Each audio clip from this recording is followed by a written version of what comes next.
In order to create your Gantt chart in Google Sheets, you'll pull it up and you'll have the template that already has a lot of the borders done, the breaks indicated, the calendar in.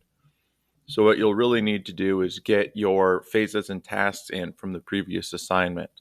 From a formatting standpoint, you're just fine with sentence fragments here that are pretty descriptive.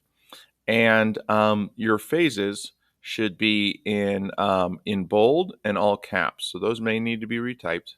There's a little bit of a reminder right up here. And you want to make sure that there's an empty row in between each phase just to kind of show a clear break. So that's what you want to do from a formatting standpoint. Now, once you've done that, the first step I suggest is actually just using the colors, because you'll notice there's a lot of borders, there's a lot of other things. Now these look really good because they're merged cells and they have a border around them. That's hard to undo. So as you're first setting all this up, if you believe that a certain task is going to take a certain amount of time, and I'm just going to,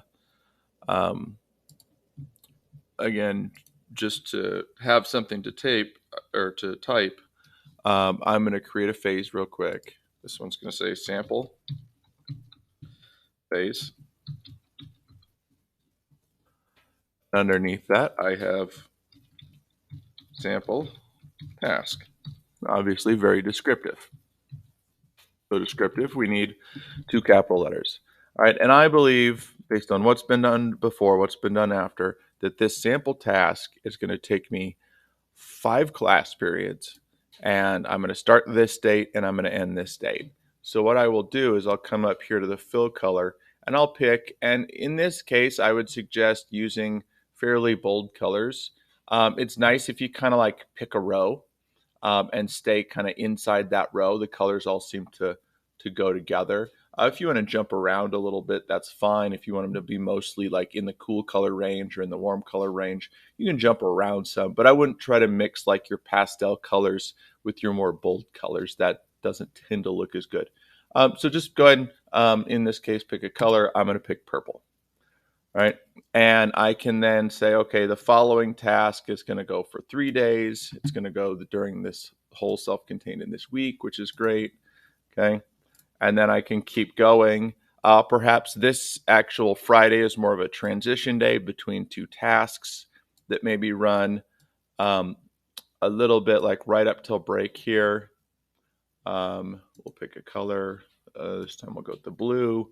And actually, we need to finish 2 days after the break. Same blue. Okay, so I'll go through and I'll plan everything out. Some of you may actually choose to work from the end of the year backwards, or you might start at the beginning of the year, work through what you can, go to the end of the year. If you're a senior, you need to block out the days that seniors aren't here.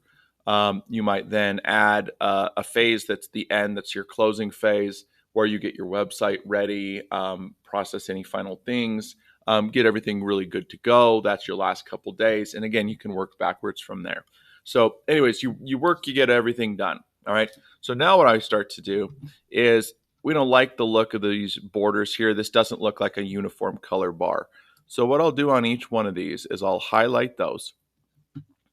I will click the merge cells button right here, which will merge them all.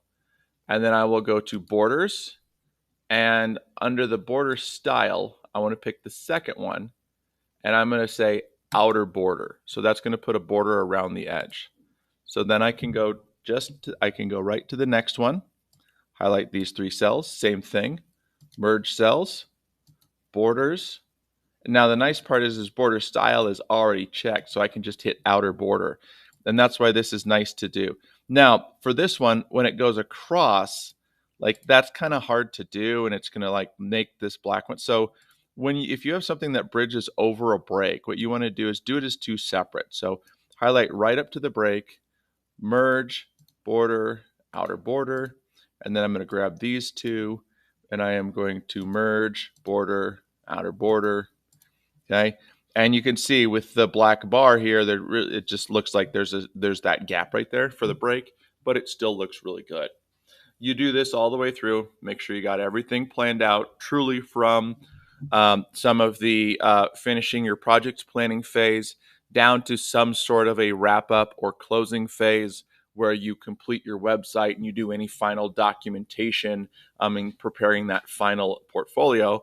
And you do everything in between. And again, it is based on your estimate of about how long it should take. So do your best with that.